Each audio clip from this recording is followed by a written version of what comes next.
Hello and welcome to young man's career institute. Hope all you guys are doing well. So last class में हमने deal कर लिया था digestion इन earthworm में, और आज के लेक्चर में हम डील करने वाले हैं सर्कुलेटरी सिस्टम ऑफ अर्थवॉर्म।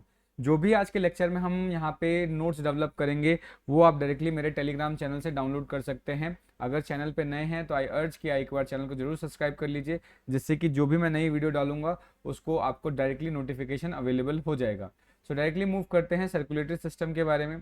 तो अगर हम बात करें अर्थवॉर्म के सर्कुलेटरी सिस्टम के बारे में, तो अर्थवॉर्म का जो सर्कुलेटरी सिस्टम होता है वो क्लोज टाइप का होता है। ठीक है, तो यहाँ पर क्या है, क्लोज टाइप का सर्कुलेटरी सिस्टम आपको देखने को मिलता है। क्लोज टाइप सर्कुलेटरी सिस्टम का मतलब क्या है कि जो ब्लड है यहाँ पर फ्लो करता है ब्लड वेसल्स या ब्लड कैपिलरीज के थ्रू। यानी ब्लड यहाँ पर क्या है, ओपन चैम्बर में फ्लो नहीं होगा। जैसे कि यहाँ पे बहुत सारे आपको ये ब्लड वेसल्स देखने को मिल रहे हैं, बहुत सारी कैपिलरीज या छोटे छोटे थिन ट्यूब्स देखने को मिल रहे हैं। तो ब्लड क्या है, इन थिन ट्यूब्स के अंदर फ्लो होगा, इस ओपन चैम्बर के अंदर ब्लड का फ्लो नहीं होगा।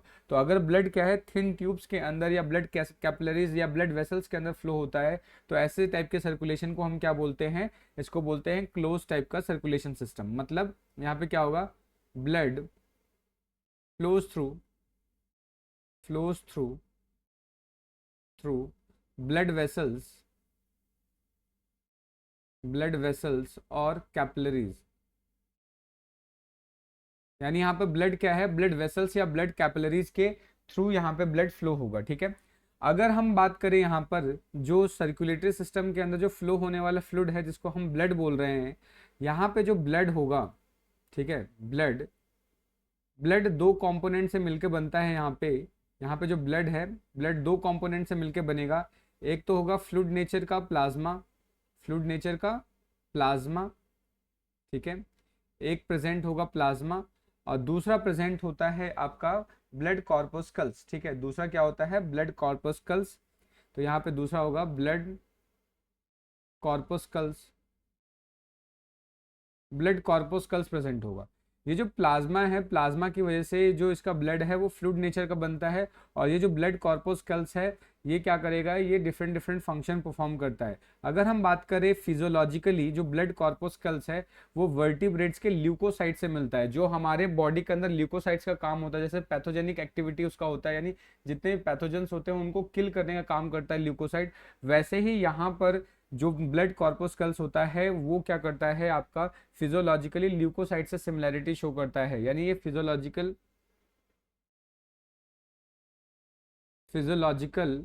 Similar to vertebrate leucocyte. ये आपको याद रखना अच्छे से कि यहाँ पे जो ब्लड कॉर्पस्कल्स होते हैं वो ब्लड कॉर्पस्कल्स क्या है, वर्टिब्रेट्स के ल्यूकोसाइट से सिमिलरिटी शो करते हैं। वो भी कैसा, फिजियोलॉजिकल सिमिलरिटी शो करते हैं। फिजियोलॉजिकल सिमिलरिटी का मतलब क्या होता है, फंक्शनल सिमिलरिटी। यानी कि जो फंक्शन हमारे अंदर ल्यूकोसाइट करता है, वर्टिब्रेट्स के अंदर ल्यूकोसाइट्स करता है, वही फंक्शन यहाँ पे जो ब्लड कॉर्पस्कल्स है वही फंक्शन यहाँ पर इनका होने वाला है। तो ये आपको ध्यान रखना है। उसके अलावा क्या है कि इनके जो ब्लड के अंदर रेस्पिरेटरी पिगमेंट प्रेजेंट होता है। ठीक है, respiratory pigment respiratory pigment present होता है। और ये रेस्पिरेटरी पिगमेंट क्या हो सकता है, आपका हीमोग्लोबिन, या तो हीमोग्लोबिन हो सकता है या फिर इथ्रोक्यूरॉन हो सकता है।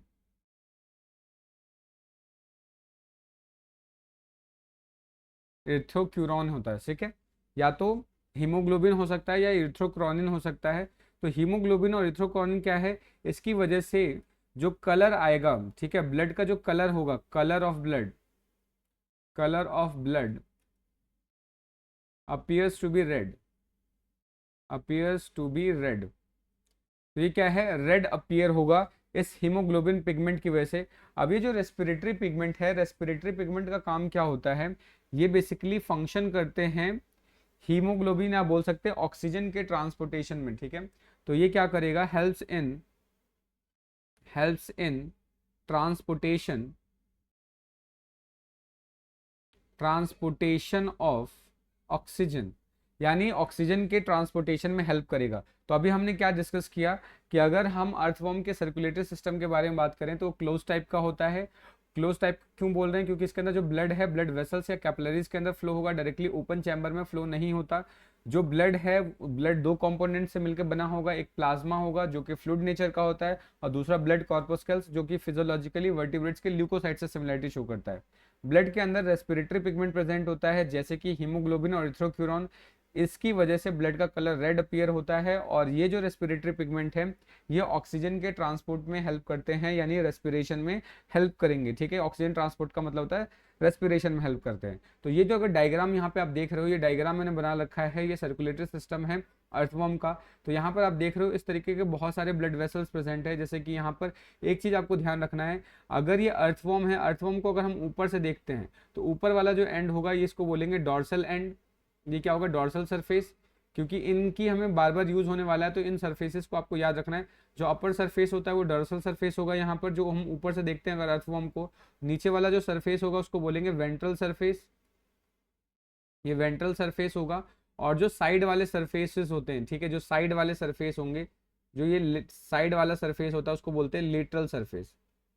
इसको क्या बोलेंगे, इसको बोलेंगे लेटरल सरफेस। तो इन सरफेसेस को आपको याद रखना है, बिकॉज इन्हीं के बेसिस पे हम ब्लड वेसल्स को नेम करने वाले हैं, ठीक है। तो डायरेक्टली अब मूव करते हैं यहाँ पर ब्लड वेसल्स के बारे में। तो अगर हम बात करें अर्थवर्म का जो टोटल ब्लड वेसल्स है, ठीक है, जितने भी ब्लड वेसल्स है अर्थवर्म के अंदर, उसको हम तीन ग्रुप में डिवाइड कर सकते हैं, ठीक है। एक होता है आपका लॉन्गिट्यूडनल ब्लड वेसल्स, एक होता है लेटरल ब्लड वेसल्स, और तीसरा क्या है, इंटेस्टाइनल प्लेक्सस। ये बहुत इंपॉर्टेंट है, यहाँ से आपको अच्छे से समझना है। जनरली अगर हम बात करें अर्थवर्म के अंदर ब्लड वेसल्स के बारे में कि कितने टाइप के ब्लड वेसल्स होते हैं, तो ब्लड वेसल्स को प्राइमरली हमने तीन पार्ट में डिवाइड कर रखा है। एक होगा लॉन्गिट्यूडनल ब्लड वेसल्स, एक होगा लेटरल ब्लड वेसल्स, और एक होगा इंटेस्टाइनल प्लेक्सस, ठीक है। अब यहाँ पर देखो जरा कि अब हम क्या करेंगे, वन बाय वन इस लॉन्गिट्यूडनल, लेटरल और इंटेस्टाइनल प्लेक्सस को डिटेल करने वाले हैं। ये आप डायग्राम देख रहे हो, इन डायग्राम को अभी हम थोड़ी देर में समझेंगे, ठीक है। तो जनरली अगर मैं बात करूं यहाँ पे जो लॉन्गिट्यूडनल ब्लड वेसल है, सबसे पहले तीन पार्ट में डिवाइड किया गया, लॉन्गिट्यूडनल, लेटरल और इंटेस्टाइनल प्लेक्सस। तो सबसे पहले हम लॉन्गिट्यूडनल ब्लड वेसल्स के बारे में डिटेल कर लेते हैं। तो अगर हम बात करें जो लॉन्गिट्यूडनल ब्लड वेसल्स है, लॉन्गिट्यूडनल ब्लड वेसल्स क्या होता है, ये बॉडी के अंदर through out the length move करता रहता है, या बोल सकते हैं पूरे लेंथ, बॉडी के पूरे लेंथ में इस टाइप का ब्लड वेसल प्रेजेंट होगा, ठीक है। तो ये लिखा है मैंने, they run length wise to the body, यानी बॉडी के पूरे लेंथ में मूव करते हैं। और ये जो लॉन्गिट्यूडनल ब्लड वेसल है उसको हम पांच टाइप में डिवाइड कर सकते हैं। पहला है डॉर्सल वेसल, दूसरा है वेंट्रल वेसल, फिर है लेटरल ईसोफेगल वेसल, फिर सब न्यूरल वेसल्स और सुप्रा ईसोफेगल वेसल। यानी ये पांच टाइप में हमने इसको डिवाइड कर रखा है। तो इन पांचों टाइप को सबसे पहले डायग्राम के थ्रू देख लेते हैं, फिर वन बाय वन क्या करेंगे, इसको डिटेल कर लेंगे। तो आप ये जो डायग्राम देख रहे हो, तो जो इसके सबसे ऊपर वाला डॉर्सल सरफेस के ऊपर आप ये जो ब्लड वेसल देख रहे हो, ये डॉर्सल ब्लड वेसल कहलाएगा, ठीक है। इसको हम क्या करेंगे, जो डॉर्सल सरफेस पे होगा, डॉर्सल लाइन पे प्रेजेंट होगा, उसको बोलेंगे डॉर्सल ब्लड वेसल्स, ठीक है। ये क्या है, एलिमेंट्री कैनाल के ऊपर प्रेजेंट होता है, यानी ये जो आप येलो येलो कलर देख रहे हो ये एलिमेंट्री कैनाल है, एलिमेंट्री कैनाल के ऊपर प्रेजेंट होगा डॉर्सल ब्लड वेसल। जस्ट उसके बाद ये क्या है, ये ब्लू कलर आप जो देख रहे हो ये क्या है, वेंट्रल ब्लड वेसल, यानी ये क्या है, वेंट्रल साइड में प्रेजेंट होगा। तो वेंट्रल साइड में प्रेजेंट होने की वजह से इसको हम क्या बोल रहे हैं, वेंट्रल ब्लड वेसल बोल रहे हैं। उसके बाद अगर लेटरल साइड में अगर यहीं से बात करें, यहाँ पे छोटे से कुछ निकलते हैं, ये जो स्ट्रक्चर्स आप देख रहे हो इस तरीके से, कुछ पल्सटाइल स्ट्रक्चर या फिर बोल सकते हैं थिक स्ट्रक्चर्स दिख रहे हैं, इनको हम लेटरल हार्ट बोल रहे हैं, ठीक है। उसके अलावा स्टमक के पास, स्टमक के पास अगर हम बात करें तो स्टमक के पास ये छोटा सा आप ये देख रहे हो यहाँ पे इस तरीके का जो ब्लड वेसल है जिसको हम सुप्रा ईसोफेगल बोल रहे हैं, ठीक है। सुप्रा ईसोफेगल ब्लड वेसल्स होगा। उसके अलावा यहाँ पर देखो, यहाँ पे लेटरल ईसोफेगल हार्ट्स देखने को मिल रहे हैं। अभी हम इन सबको डिटेल करने वाले, ठीक है। उसके अलावा ये जस्ट नीचे की तरफ आप देख रहे हो सब न्यूरल ब्लड वेसल्स हो गया, ठीक है।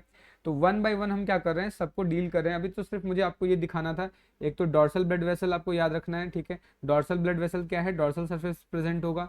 उसके बाद वेंट्रल ब्लड वेसल्स, ये क्या है, वेंट्रल साइड में प्रेजेंट होगा, और जो नर्व कॉर्ड है नर्व कॉर्ड के ऊपर प्रेजेंट होता है। उसके बाद लेटरल ब्लड वेसल्स क्या है, ये जो ये पीछे की तरफ ये जो लाइट येलो कलर का आप ये जो स्ट्रक्चर देख रहे हो, ये लाइट येलो कलर का स्ट्रक्चर, ये लाइट येलो कलर का स्ट्रक्चर क्या है, लेटरल ईसोफेगल ब्लड वेसल होगा।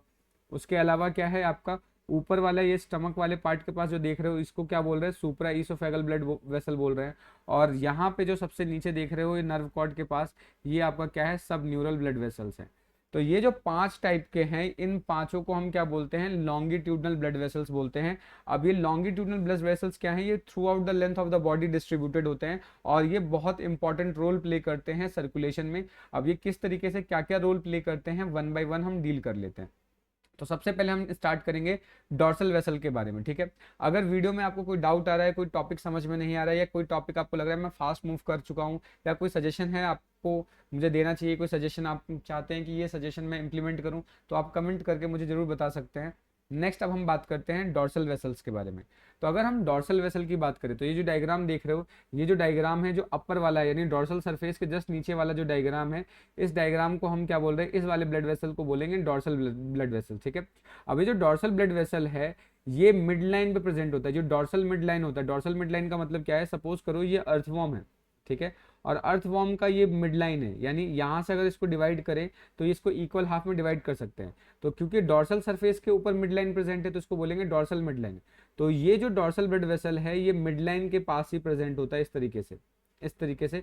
ये हम ऊपर से देख रहे हैं, ये व्यू क्या है, सुपीरियर व्यू है, ठीक है। ये कैसा है, सुपीरियर व्यू है, यानी इसको मैं ऊपर से देख रहा हूँ। तो ऊपर से देखने पे क्या होगा, ये मिड लाइन है, और मिड लाइन कहाँ है, डॉर्सल सरफेस पे प्रेजेंट है, तो इसको बोलेंगे डॉर्सल मिड लाइन। तो डॉर्सल मिड लाइन के जस्ट नीचे ही क्या प्रेजेंट होता है, आपका डॉर्सल ब्लड वेसल प्रेजेंट होगा। तो अभी जस्ट हम इस वाले डायग्राम पे फोकस कर रहे हैं, इस वाले ब्लड वेसल्स के बारे में बात कर रहे हैं। एक चीज और यहाँ पर ध्यान रखना है कि यहाँ पे जितने भी ब्लड वेसल्स हैं अर्थवॉर्म के अंदर, उनका जो बोल सकते हैं ऑर्गेनाइजेशन है या उनका जो फंक्शन है, वो दो पार्ट में डिवाइड कर सकते हैं। 13 सेगमेंट से पहले का अलग फंक्शन होता है, 13 सेगमेंट के बाद में अलग फंक्शन होता है। तो मोस्ट प्रोबेबली जितने भी हम यहाँ पे ब्लड वेसल्स पढ़ेंगे, उन सब का क्या है, 13 सेगमेंट से पहले कैसा रोल होता है वो डिस्कस करेंगे, और 13 सेगमेंट के बाद क्या रोल होता है वो डिस्कस करेंगे। तो यहाँ पे हमें दो चीज डिस्कस करनी है, 13 सेगमेंट से पहले का रोल और 13 सेगमेंट के बाद का रोल। तो यहाँ पे 13 सेगमेंट क्या है, हमारा बेस पॉइंट है। तो यहाँ से हम इसको डील करना स्टार्ट करते हैं। तो अभी हम क्या डील कर रहे हैं, सबसे पहले डॉर्सल वेसल के बारे में। तो अगर डॉर्सल वेसल के बारे में बात करूँ तो ये क्या होगा, लार्जेस्ट ब्लड वेसल है यहाँ पे, ठीक है। लार्जेस्ट ब्लड वेसल है जो कि मिड डॉर्सली प्रेजेंट होगा। मिड डॉर्सली का मतलब कि मिड डॉर्सल लाइन पे प्रेजेंट होगा, और एलिमेंट्री कैनाल के ऊपर प्रेजेंट होता है, और बॉडी के एक एंड से दूसरे एंड तक जाता है ये, ठीक है। यानी बॉडी के माउथ से स्टार्ट होगा और लास्ट सेगमेंट तक ये जाने वाला है। तो लार्जेस्ट ब्लड वेसल होगा, मिड डॉर्सल लाइन पे प्रेजेंट होगा, एलिमेंट्री कैनाल के ऊपर प्रेजेंट होगा। पहला पॉइंट आपको ये याद रखना है। उसके बाद अगर हम बात करें यहाँ पे डॉर्सल ब्लड वेसल की, तो ये कैसे होते हैं, आपके थिक होते हैं, ठीक है, मस्कुलर स्ट्रक्चर होंगे, और रिदमिकली कॉन्ट्रैक्टाइल होते हैं। रिदमिकली कॉन्ट्रैक्टाइल का मतलब क्या है, इसके अंदर कॉन्ट्रैक्शन होता रहता है, कॉन्ट्रैक्शन की वजह से ब्लड क्या है, इसमें मूव कर सकता है। अगर कॉन्ट्रैक्शन नहीं होगा तो ब्लड का मोशन नहीं हो पाएगा। तो ये ध्यान रखना है कि ये थिक होता है, मस्कुलर होता है, रिदमिकली कॉन्ट्रैक्टाइल वॉल्स प्रेजेंट होते हैं यहाँ पे, ठीक है। अब यहाँ पर अगर हम बात करें यहाँ पर कि जनरली इसके अंदर जो ब्लड का फ्लो होता है वो बैकवर्ड से फॉरवर्ड डायरेक्शन में होता है, यानी पीछे से आगे की तरफ। यहाँ पे आप डायरेक्शन देख रहे होगे, तो इस पर्टिकुलर ब्लड वेसल के अंदर जो ब्लड है वो पीछे से आगे की तरफ आ रहा होता है, यानी पोस्टीरियर पार्ट से या बैकवर्ड से फॉरवर्ड डायरेक्शन में ब्लड आ रहा होता है। तो प्रेशर कम होने की वजह से क्या होगा, हर एक सेगमेंट के पार्ट्स क्या होता है, जितने भी यहाँ पे सेगमेंट है, हर सेगमेंट के पास यहाँ पर इस तरीके से आपको वाल्व प्रेजेंट देखने को मिलते हैं। तो हर सेगमेंट में क्या होगा, यहाँ पे वॉल्व प्रेजेंट होगा। तो यहीं पे क्या लिखा है, पेयर ऑफ वॉल्व्स, यानी वॉल्व्स क्या होते हैं, वॉल्व का काम क्या होगा कि ब्लड को बैक फ्लो होने से रोकता है ये, ठीक है। क्योंकि ब्लड क्या है, पीछे से आगे की तरफ आ रहा है, तो पीछे से आगे की तरफ आएगा तो प्रेशर उतना है नहीं कि इसको पूरा आगे की तरफ ढकेल सके। तो इसलिए क्या है, ये जो वाल्व्स है, वाल्व्स क्या करेगा, इसको रोकने का काम करेगा। कि जैसे सपोज करो एक बार ये ब्लड आगे आ गया, फिर यहाँ पे जो ये वेसल है, ये जो वाल्व है, ये इसको ब्लॉक कर देगा, फिर ब्लड आगे मूव करेगा, फिर पीछे से इसको क्या कर दिया जाएगा, ब्लॉक कर दिया जाएगा। तो इस तरीके से धीरे धीरे आगे की तरफ मूव करता रहता है। तो ध्यान रखना है कि पेयर ऑफ वॉल्व्स प्रेजेंट होता है हर एक सेगमेंट के पास। सपोज करो ये सेगमेंट्स बन रहे हैं, यहाँ पे ये इस तरीके से सेगमेंट बन रहे हैं, तो हर एक सेगमेंट के पास प्रेजेंट होंगे, यहाँ पे वेल्व प्रेजेंट होंगे। तो ये लिखा है pair of walls are present in front of septum of each segment. Each segment के सेप्टम, यानी ये तो सेगमेंट है, और सेगमेंट के पास यहाँ पे सेप्टम प्रेजेंट होता है। तो सेप्टम के पास ही क्या प्रेजेंट होगा, वेल्व प्रेजेंट होगा, जो कि ब्लड के फ्लो में हेल्प करता है, ठीक है। उसके बाद इसके अंदर क्या भी हमने पढ़ा कि जो ब्लड है वो पीछे से आगे की तरफ फ्लो करता है, यानी बैकवर्ड से फॉरवर्ड डायरेक्शन में फ्लो होता है, ठीक है। उसके बाद क्या होगा, तो अभी मैंने जस्ट आपको बताया था कि यहाँ पे जो ब्लड का जो ओरिएंटेशन है, या ब्लड वेसल्स का जो ओरिएंटेशन है, 13 सेगमेंट से आगे कुछ होता है, 13 सेगमेंट से पीछे कुछ अलग काम करता है, ठीक है। तो अगर हम 13 सेगमेंट के पीछे की बात करें, ठीक है, तो 13 सेगमेंट के पीछे क्या है, जो डॉर्सल ब्लड वेसल है वो एज अ कलेक्टिंग वेसल्स की तरह वर्क करता है। अगर हम बात करें 13 सेगमेंट से आगे, अगर 13 सेगमेंट से आगे की बात करें, तो यहाँ पर ये किसकी तरह बिहेव करता है, डिस्ट्रीब्यूटिंग वेसल्स की तरह बिहेव करता है। यहाँ पे डिस्ट्रीब्यूटिंग डिस्ट्रीब्यूटिंग ब्लड वेसल, यानी क्या होगा, 13 सेगमेंट से पहले ब्लड को डिस्ट्रीब्यूट करेगा। डिस्ट्रीब्यूट क्या करेगा, 13 सेगमेंट से पहले तक ये लगभग बॉडी के हर एक पार्ट तक ये ब्लड को सर्कुलेट करेगा, यानी इवन वेंट्रल वेसल्स को भी ये ब्लड सर्कुलेट करेगा, लेटरल साइड्स में भी ब्लड को सर्कुलेट करेगा। तो हर जगह ये ब्लड को सप्लाई करता है। तो 13 सेगमेंट से पहले क्या कर रहा है, ब्लड को सप्लाई कर रहा है, इसलिए इसको बोलेंगे डिस्ट्रीब्यूटिंग वेसल। लेकिन 13 सेगमेंट के बाद क्या है, ये ब्लड को कलेक्ट करना स्टार्ट करता है डिफरेंट डिफरेंट बॉडी पार्ट से या डिफरेंट डिफरेंट ब्लड वेसल से। क्या है, ब्लड को कलेक्ट करना स्टार्ट करता है। तो 13 सेगमेंट से पीछे क्योंकि ब्लड को कलेक्ट कर रहा है, इसलिए हम इसको क्या बोलेंगे कि डॉर्सल जो वेसल है वो 13 सेगमेंट के बाद कलेक्टिंग वेसल्स की तरह वर्क करना स्टार्ट करने लग जाता है, या कलेक्टिंग वेसल्स उसको बोलने लग जाते हैं। ठीक है, अब ये ब्लड रिसीव कहाँ से करता है, तो जनरली अगर हम बात करें, ये ब्लड रिसीव करता है दो pair of dorso intestinal vessels. ठीक है, दो पेयर होंगे डॉर्सो इंटेस्टाइनल वेसल, और साथ के साथ एक पेयर क्या होगा, कमिस्ट्रल वेसल होगा। तो यानी ये दो चीजों से ब्लड वेसल, ये क्या है, जो आपका डॉर्सल वेसल है, डॉर्सल वेसल ब्लड को कलेक्ट करता है या ब्लड को रिसीव करता है। कहाँ से, दो चीजों से रिसीव करता है, एक तो डॉर्सो इंटेस्टाइनल वेसल से रिसीव करता है और दूसरा कमिस्ट्रल वेसल से रिसीव करता है।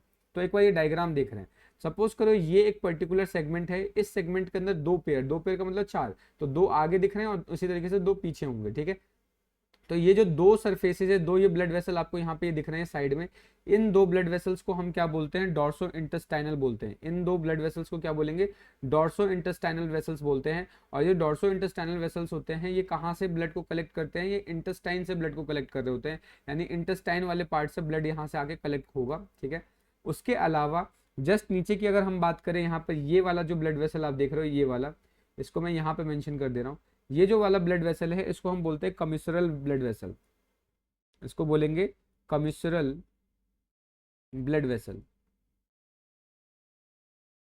ये कमिस्ट्रल ब्लड वेसल है। कमिस्ट्रल ब्लड वेसल्स कहाँ से आता है, ये जो नीचे वाला आप जो ब्लड वेसल देख रहे हो, ये सब न्यूरल ब्लड वेसल है।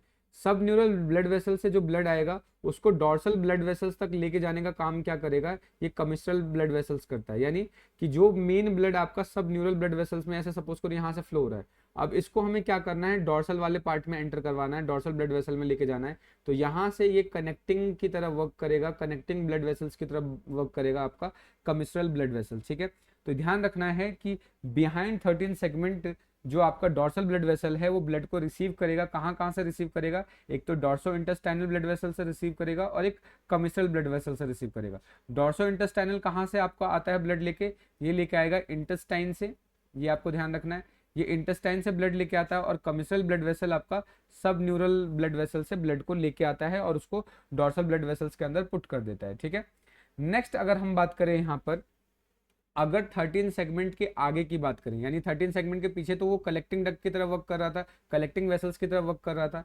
लेकिन अगर 13 सेगमेंट से आगे की बात करें, फ्रंट की बात करें, ठीक है, तो जो 13 सेगमेंट से आगे की बात करें तो ये क्या होगा कि जो ये डॉर्सल ब्लड वेसल है ये पूरी तरीके से डिस्ट्रीब्यूट होता है और anterior reason of alimentary canal को पूरी तरीके से ब्लड सप्लाई करता है। साथ के साथ ये वेंट्रल वेसल्स को भी ब्लड सप्लाई करता है।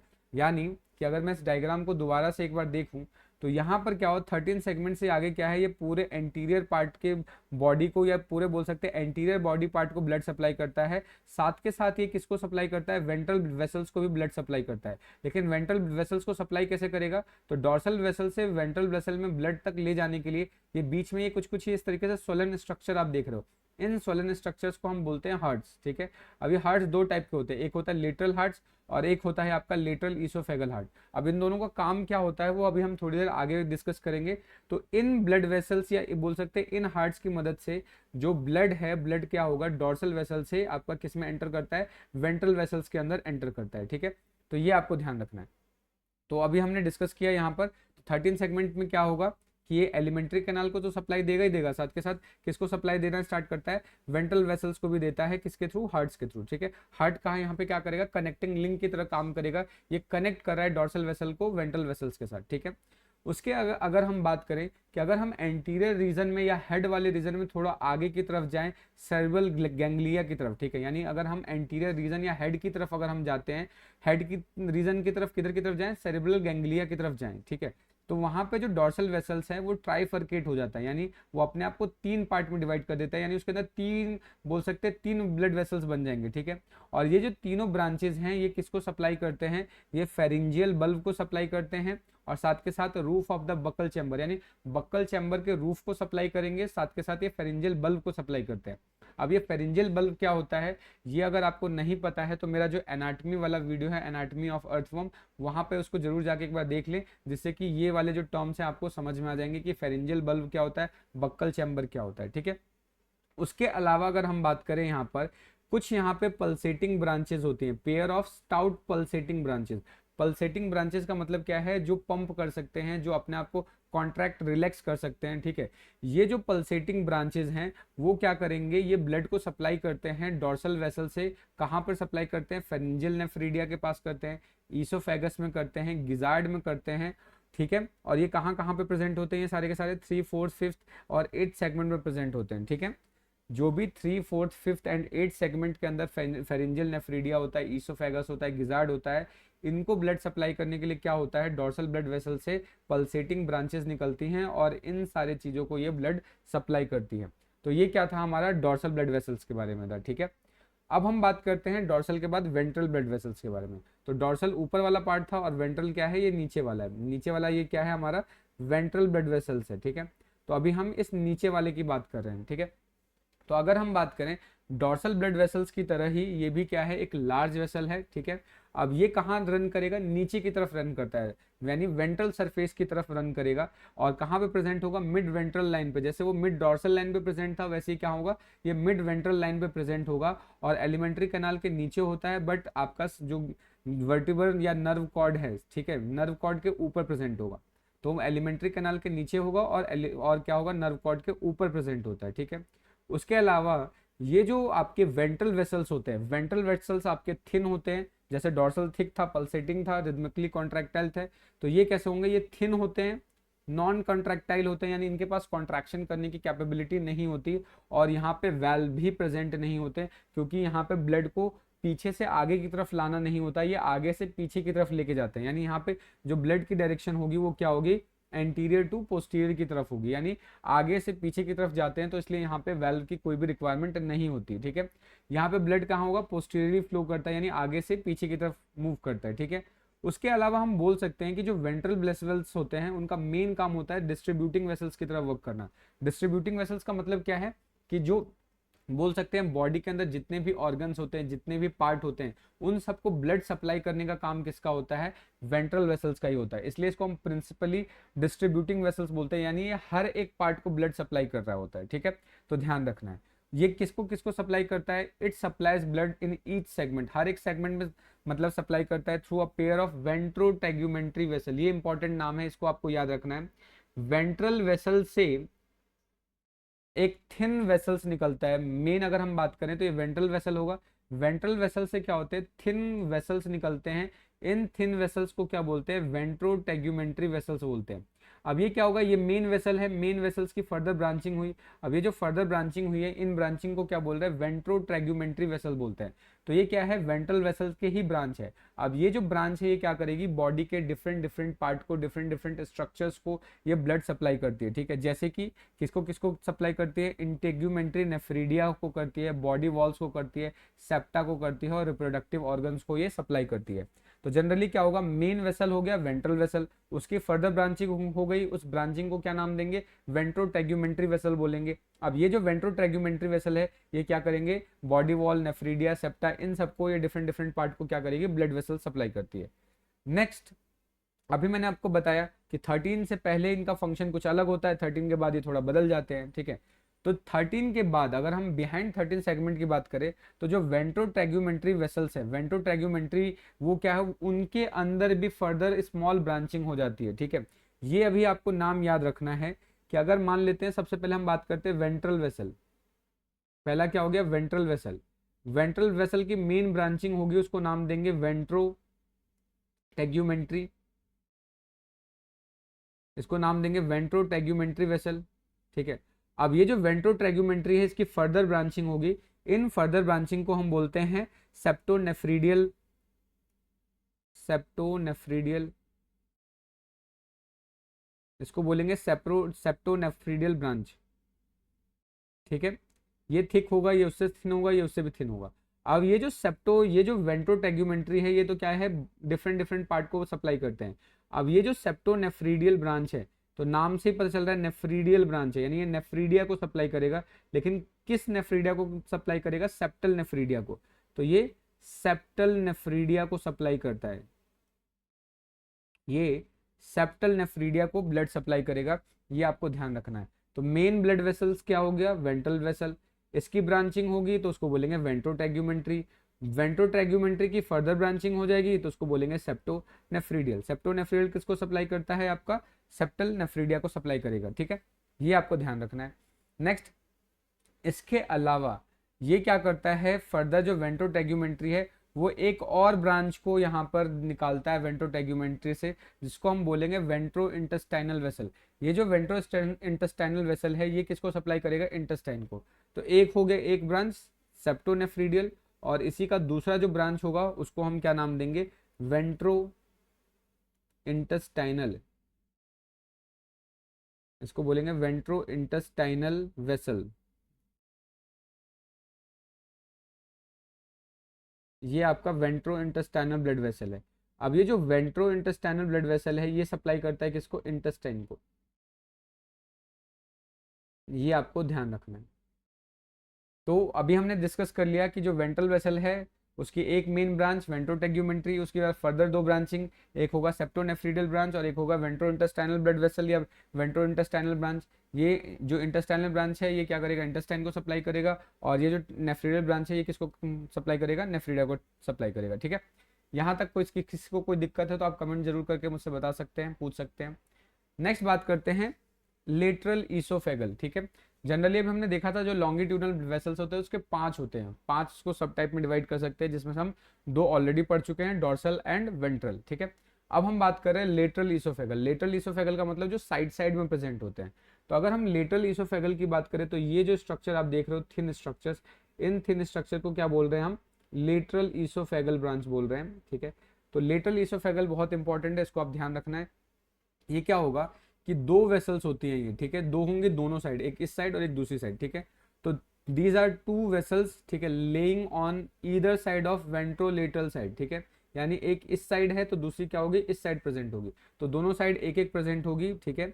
और ये कहाँ तक जाती है, anterior end up to the 13 segment, ठीक है, running from the anterior end of the body up to 13 segment. और ये कहाँ से कहाँ तक जाएगी, बॉडी के एंटीरियर एंड से स्टार्ट होगी और ये कहाँ तक जाती है, 13 सेगमेंट तक जाएगी, ठीक है।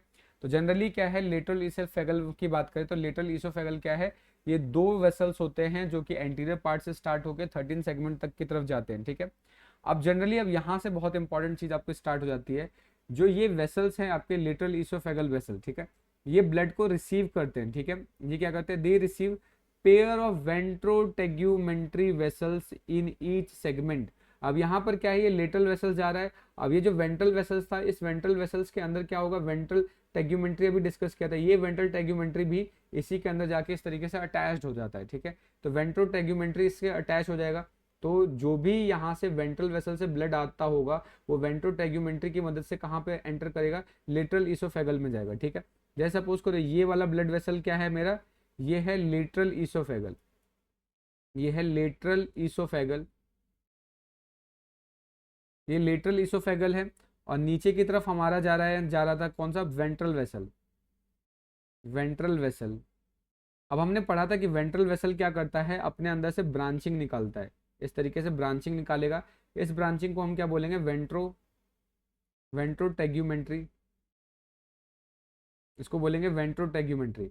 तो अब क्या है, यहाँ से जो ब्लड जा रहा है, इस ब्लड को क्या है, ये जो लेटरल ईसोफेगल है, तो लेटरल ईसोफेगल क्या है कि कुछ ब्लड यहाँ से भी इसके अंदर एंटर करता है, और ये ब्लड ले जाने का काम कौन करता है, वेंट्रोटेग्यूमेंट्री करता है, ठीक है। तो लिखा है these vessel receives a pair of ventrotegumentary vessels, यानी इसके अंदर एक पेयर वेंट्रोटेग्यूमेंट्री रिसीव करता है, और जो कि ब्लड कलेक्ट करता है कहाँ से, body wall, septa, nephridia and reproductive organ. यानी जितने भी जो ये डिफरेंट स्ट्रक्चर्स है, जैसे body wall, septa, nephridia, reproductive organ, इनसे ब्लड को कलेक्ट करके कहाँ पे डाल देता है, लेटरल ईसोफेगल में डाल देगा, ठीक है। उसके बाद क्या है, some of its blood passes to the supra oesophageal vessel. अब ये एक और इंपॉर्टेंट पॉइंट है, जब ये आगे की तरफ मूव करता है लेटरल ईसोफेगल, तो जब ये आगे की तरफ मूव करेगा तो आगे की तरफ मूव करेगा तो स्टमक वाले रीजन में यहाँ पर एक ब्लड वेसल और खुल के आता है जिसको हम बोलते हैं सुप्रा ईसोफेगल। इसको क्या बोलेंगे? सुप्रा ईसोफेगल। अब ये जो सुप्रा ईसोफेगल है, अब यहाँ से जो लेटरल ब्लड वेसल या लेटरल ईसोफेगल से जो भी ब्लड आ रहा होगा उसका कुछ पार्ट क्या है, इस तरीके से इसमें एंटर करता है सुप्रा ईसोफेगल में। अब सुप्रा ईसोफेगल के अंदर ये कुछ क्या होगा, ब्लड वेसल्स को ये पास कर देगा, ठीक है। और जब ये इसको इसके अंदर पास करता है तो पास करने के लिए जो स्ट्रक्चर ये बन रहा है, ये स्ट्रक्चर, इस स्ट्रक्चर को हम बोलते हैं एंटीरियर लूप। इसको हम क्या नाम देंगे? इसको नाम देंगे एंटीरियर लूप, ठीक है। या फिर यहाँ पे कुछ रिंग वेसल्स भी प्रेजेंट होते हैं, ठीक है। या फिर एंटीरियर लूप या फिर बोल सकते हैं रिंग वेसल, या इसको बोलेंगे रिंग वेसल। तो ये स्ट्रक्चर आप देख रहे हो, ये लेटरल, ये आपका जो स्ट्रक्चर जा रहा है ये क्या है? लेटरल ईसोफेगल है। ये वाला जो स्ट्रक्चर आप देख रहे हो ये सुप्रा ईसोफेगल है। तो लेटरल ईसोफेगल से सुप्रा ईसोफेगल में कुछ ब्लड इस तरीके से ऊपर की तरफ जा रहा होता है। ये जो जिस स्ट्रक्चर से पास आउट होता है इस स्ट्रक्चर को हम क्या बोलते हैं? Anterior loop. या यहीं पर कुछ रिंग लाइक स्ट्रक्चर्स भी प्रेजेंट होते हैं जिनको हम क्या बोलते हैं? रिंग बोलते हैं, ठीक है। इसको रिंग वेसल्स भी बोलते हैं, रिंग वेसल्स। तो एंटीरियर लूप या रिंग वेसल्स का काम क्या होता है कि ब्लड को ये जो लेटरल ईसोफेगल है, लेटरल ईसोफेगल से कहाँ पे भेजने का काम होता है? सुप्रा ईसोफेगल में भेजने का काम होता है, ठीक है। अब बाकी जो ब्लड बचता है, जो इसके ऊपर फ्लो होने के बाद जो कुछ ब्लड बच जाता है, ये लास्ट में जाने के बाद ये जो दोनों आपके ये दोनों स्ट्रक्चर है लेटरल ईसोफेगल, ये आपस में मर्ज हो जाते हैं और मर्ज होने के बाद एक स्ट्रक्चर का फॉर्मेशन करते हैं और ये स्ट्रक्चर क्या कहलाता है? आपका सब न्यूरल वेसल कहलाता है। ये ध्यान रखना है, ये जो दो लेटरल ईसोफेगल, दो लेटरल ईसोफेगल ब्लड वेसल है, ये क्या होते हैं? मर्ज हो जाते हैं और मर्ज होने के बाद बनाते हैं सब न्यूरल। ये याद रखना है, ये बहुत इंपॉर्टेंट पॉइंट है। तो दो लेटरल ईसोफेगल क्या है? 13 सेगमेंट के बाद मर्ज हो जाते हैं, मर्ज होने के बाद ये आपके सब न्यूरल ब्लड वेसल्स का फॉर्मेशन करते हैं, ये ध्यान रखना है। और एक इंपॉर्टेंट चीज आपको ये याद रखनी है कि जो एंटीरियर लूप है या रिंग वेसल्स है वो आपको कहाँ प्रेजेंट होते हैं? 10th और 11th सेगमेंट में प्रेजेंट होते हैं, ये ध्यान रखना हो। और पर्टिकुलरली अगर हम बात करें स्टमक रीजन में तो रिंग्स प्रेजेंट होते हैं, रिंग वेसल्स प्रेजेंट होते हैं जो ब्लड को क्या करता है? लेटरल ईसोफेगल से सुप्रा ईसोफेगल में ट्रांसफर करता है। तो ये था हमारा लेटरल ईसोफेगल के बारे में। नेक्स्ट बात करते हैं सब न्यूरल के बारे में। सब न्यूरल की अगर हम बात करें तो ये वाला जो देख रहे हो 13 सेगमेंट पे, 13 सेगमेंट में क्या होता है? जो लेटरल ईसोफेगल ब्लड वेसल्स है वो मर्ज हो जाते हैं और मर्ज होने के बाद क्या है? सब न्यूरल वेसल्स का फॉर्मेशन करते हैं। तो यहाँ पर आप ये देख रहे हो, ये जो स्ट्रक्चर है ये वाला, ये स्ट्रक्चर क्या है? आपका सब न्यूरल ब्लड वेसल्स है, ठीक है। अब ये आपको याद रखना है कि ये क्या होता है? सिलेंडर वेसल्स होता है जो just immediately beneath the nerve cord, nerve cord के जस्ट नीचे प्रेजेंट होता है और मिड वेंट्रल पोजीशन पे आपको देखने को मिल जाएगा। ये 14 सेगमेंट के बाद एक्सटेंड होता है, यानी 14 सेगमेंट से दिखना स्टार्ट हो जाता है और कहाँ तक जाता है? पोस्टीरियर एंड तक जाना स्टार्ट करता है। यानी जहाँ पर लेटरल ईसोफेगल खत्म होगा उसके बाद से यही क्या बनना स्टार्ट हो जाता है? सब न्यूरल बन के स्टार्ट हो जाता है, ठीक है। उसके बाद ये बनता कैसे है? जब मर्ज होते हैं लेटरल ईसोफेगल वेसल, जब दोनों लेटरल ईसोफेगल वेसल मर्ज हो जाएंगे, मिक्स हो जाएंगे, मिक्स होने के बाद ये सब न्यूरल वेसल्स का फॉर्मेशन करते हैं, ठीक है। और ये किसकी तरफ वर्क करते हैं? एज अ कलेक्टिंग वेसल्स की तरफ काम करते हैं। क्यों काम करते हैं कलेक्टिंग वेसल्स की तरह? बिकॉज ये ब्लड को रिसीव करते हैं कहाँ से? वेंट्रल नर्व कॉर्ड, यानी जो नीचे की तरफ नर्व कॉर्ड प्रेजेंट होगा तो नर्व कॉर्ड से ये ब्लड वेसल्स को रिसीव करेंगे, ठीक है। और वहां से क्या होगा कि छोटे छोटे हर एक सेगमेंट से छोटे छोटे ब्रांचेस होते हैं और हर एक ब्रांचेस से ब्लड वेसल रिसीव करेंगे। तो ये दो जगह से ब्लड वेसल रिसीव करते हैं, एक तो वेंट्रल नर्व कॉर्ड से और साथ के साथ वेंट्रल बॉडी वॉल से। इन दोनों स्ट्रक्चर से ये क्या है? ब्लड को रिसीव करते हैं, ठीक है। और इनको रिसीव करके ये आगे की तरफ छोटे छोटे ब्रांचेस के थ्रू मतलब कि आगे बढ़ते हैं। उसके अलावा क्या है? जो भी ब्लड वेसल्स इसके अंदर सब न्यूरल के अंदर जो भी ब्लड कलेक्ट होता है, इस कलेक्ट को इसको डॉर्सल, ये जो भी ब्लड कलेक्ट किया है सब न्यूरल ने, ये सारा का सारा ब्लड क्या है? इसको अगेन इसको भेजना होता है डॉर्सल के अंदर। तो जब ये डॉर्सल के अंदर भेज रहा होता है तो सब न्यूरल और डॉर्सल के बीच में कनेक्ट करने के लिए ये एक स्ट्रक्चर आपको देखने को मिल रहा है। इस स्ट्रक्चर को मैं यहाँ नाम लिख देता हूँ, इस स्ट्रक्चर को बोलते हैं कमिस्ट्रल, कमिस्ट्रल ब्लड वेसल। कमिस्ट्रल ब्लड वेसल्स का काम क्या होता है कि जो भी सब न्यूरल के अंदर जो भी ब्लड कलेक्ट हुआ है इसको डॉर्सल ब्लड वेसल्स में ये मतलब कि पोर कर देता है। उसके अलावा क्या होगा कि जब ये कमिस्ट्रल ब्लड वेसल्स ऊपर की तरफ एक्सटेंड हो रहा होता है तो इन कमिस्ट्रल वेसल्स के अंदर से छोटे छोटे इस तरीके से नर्व कॉर्ड निकलने स्टार्ट हो जाते हैं, ठीक है। तो ये छोटे छोटे ये नर्व निकलने स्टार्ट हो जाएंगे, जो कि हम इसको आगे फर्दर डिस्कस करेंगे, ठीक है। तो कमिस्ट्रल वेसल्स का काम क्या होगा, सब न्यूरल से ये ब्लड वेसल्स को आगे की तरफ ये इसके अंदर डॉर्सल वेसल्स के अंदर पोर कर देते हैं। नेक्स्ट आप बात करते हैं सुप्रा इसोफेगल। तो सुप्रा इसोफेगल ये वाला जो पार्ट आप देख रहे हो, इस वाले पार्ट को हम बोल रहे हैं सुप्रा इसोफेगल, ठीक है। तो सुप्रा इसोफेगल क्या होगा, थिन वॉल्ड होता है और ये कलेक्टिंग वेसल होता है, यानी ये भी ब्लड कलेक्ट करेगा, ठीक है। और कहाँ प्रेजेंट होगा, मिड डॉर्सल लाइन में प्रेजेंट होगा, स्टमक के ऊपर प्रेजेंट होता है, ठीक है। और उसके बाद ध्यान रखना है ये 9 से 13 सेगमेंट तक ही प्रेजेंट होगा, यानी ये पर्टिकुलर इस सेगमेंट में ही कन्फाइंड होता है, यानी फिक्स होता है, इसके आगे इसकी बाउंड्री नहीं जाती है, ठीक है। उसके बाद क्या होगा, ये लेटरल इसोफेगल ब्लड वेसल से कनेक्ट होगा, यानी जो नीचे हम देख रहे थे लेटरल इसोफेगल से कनेक्ट होगा, किसके थ्रू, एंटीरियर लूप के थ्रू। ये जो स्ट्रक्चर देख रहे हो ये एंटीरियर लूप है, एंटीरियर लूप का काम क्या होगा, सुप्रा इसोफेगल और लेटरल इसोफेगल को कनेक्ट करने का काम करता है, ठीक है। और उसके अलावा क्या है, ये वेंट्रल वेसल्स के साथ भी कनेक्ट होता है, यानी जो जो सुप्रा इसोफेगल है ये लेटरल इसोफेगल्स के साथ कनेक्ट होने के साथ साथ ये क्या है, ये आपके वेंट्रल वेसल से भी कनेक्ट होता है। और वेंट्रल वेसल से कनेक्ट करने के लिए यहाँ पे जो हार्ट प्रेजेंट होता है ये एक स्पेशल टाइप का हार्ट होता है, जिसको हम क्या बोलते हैं, लेटरल इसोफेगल हार्ट बोलते हैं, ठीक है। बाकी वाले जो है वो तो सिंपल क्या है, लेटरल हार्ट्स है। और ये लास्ट वाला क्या है, लेटरल इसोफेगल हार्ट है। इसका काम क्या होगा कि ये सुप्रा इसोफेगल को वेंट्रल के साथ साथ ये क्या करेगा, इसके साथ भी कनेक्ट करता है और साथ के साथ इसको डॉर्सल पार्ट से भी कनेक्ट करता है। तो तीन कनेक्शन ये प्रोवाइड कर रहा है, इसलिए इसको हम क्या बोल रहे हैं, लेटरल इसोफेगल हार्ट बोल रहे हैं। उसके बाद क्या होगा कि जो सुप्रा इसोफेगल है ये ब्लड को कलेक्ट करता है स्टमक से, गिजार्ड से, ठीक है, या फिर बोल सकते हैं लेटरल इसोफेगस से करता है। यानी स्टमक और गिजार्ड से करने के अलावा क्या है, जो लेटरल इसोफेगल ब्लड लेकर आ रहा है ये उससे भी मतलब कि ब्लड को कलेक्ट करता है। साथ के साथ इसको क्या कर देगा, वेंट्रल वेसल में पंप कर देगा, ठीक है, through the lateral oesophageal heart से। यानी जो भी यहाँ से ये ब्लड कलेक्ट करता है, यहाँ से जो भी ब्लड कलेक्ट करेगा लेटरल इसोफेगल हार्ट की मदद से इसको क्या करेगा, वेंट्रल वेसल्स के अंदर पूर कर देता है। ये आपको याद रखना है, ये क्या था हमारा सुप्रा इसोफेगल। तो अभी हमने डिस्कस कर लिया लॉन्गिट्यूडनल ब्लड वेसल्स। तो लॉन्गिट्यूडनल ब्लड वेसल्स के अंदर टोटल 5 हमें डिस्कस करने थे, 5 ब्लड वेसल्स, हमने पांचों को डिस्कस कर लिया। होप ये वीडियो आपको बोरिंग नहीं लग रही होगी, बट क्या करें, टॉपिक ही ऐसा है तो हो सकता है कि थोड़ा सा आप इसको हैक्टिक समझ सकते हैं, बट समझने में मुझे लगता है कि समझ में आ जाएगा अगर थोड़ा सा आप इस पर ध्यान देंगे। नेक्स्ट अब हम बात करें lateral blood vessels. Lateral blood vessels का मतलब जो साइड साइड में प्रेजेंट होंगे।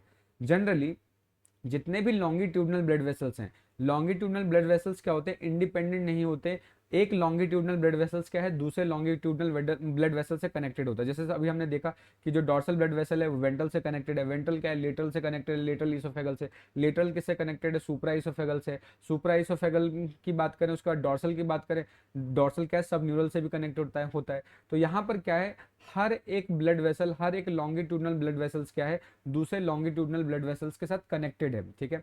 अब इनको कनेक्ट करने का जो काम करता है, वो करने का काम कौन करता है, आपका लेटरल ब्लड वेसल्स करता है। यानी लेटरल ब्लड वेसल्स क्या करेगा, दो लॉन्गिट्यूडनल ब्लड वेसल या दो से ज्यादा लॉन्गिट्यूडनल ब्लड वेसल्स को आपस में इंटरकनेक्ट करता है, ठीक है। तो इनका मेन काम यही होता है। अब ये लेटरल इसोफेगल जो लेटरल ब्लड वेसल्स होते हैं, अब ये किस तरीके से फंक्शन करते हैं और ये कौन कौन से होते हैं, उनको हम डील करेंगे।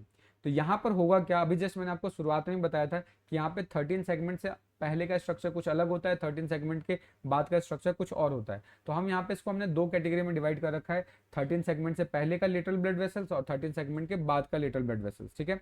तो सबसे पहले हमने इसकी इंट्रोडक्शन देख लेते हैं कि जितने भी लॉन्गिट्यूडनल ब्लड वेसल्स होते हैं वो इंटरकनेक्टेड होते हैं, ठीक है, एक दूसरे से, चाहे डायरेक्टली हो चाहे इनडायरेक्टली हो। और इनको डायरेक्टली या इनडायरेक्टली कनेक्ट करवाने के लिए, अरेंज करवाने के लिए क्या प्रेजेंट होता है, आपका लेटरल ब्लड वेसल्स प्रेजेंट होता है, ठीक है।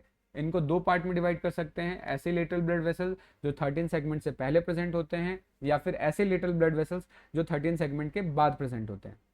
तो सबसे पहले हम डील करेंगे ऐसे ब्लड वेसल्स या फिर ऐसे लेटरल वेसल्स जो 13 सेगमेंट से पहले प्रेजेंट होते हैं। तो 13 सेगमेंट से पहले जो लेटरल ब्लड वेसल्स होंगे उसमें सबसे पहले हम बात करते हैं हार्ट्स की, ठीक है। तो दो टाइप के हार्ट आपको देखने को मिलेंगे जो कि कन्फाइंड होते हैं 7, 9, 12, 13 सेगमेंट्स के अंदर, 7, 9, 12 एंड 13 सेगमेंट्स के अंदर प्रेजेंट होते हैं। और ये क्या होंगे, पेयर में प्रेजेंट होते हैं, लार्ज होते हैं, थिक होते हैं, मस्कुलर होते हैं, रिदमिकली कॉन्ट्रैक्टाइल होते हैं। रिदमिकली कॉन्ट्रैक्टाइल होने का रीजन क्या है, सो दैट कि ये ब्लड को पंप कर सके, ठीक है। रिदमिकली कॉन्ट्रैक्टाइल होते हैं, ठीक है। और vertical vessels rhythmically contractile vertical vessels होते हैं जिनको हम हार्ट बोल रहे हैं, ठीक है।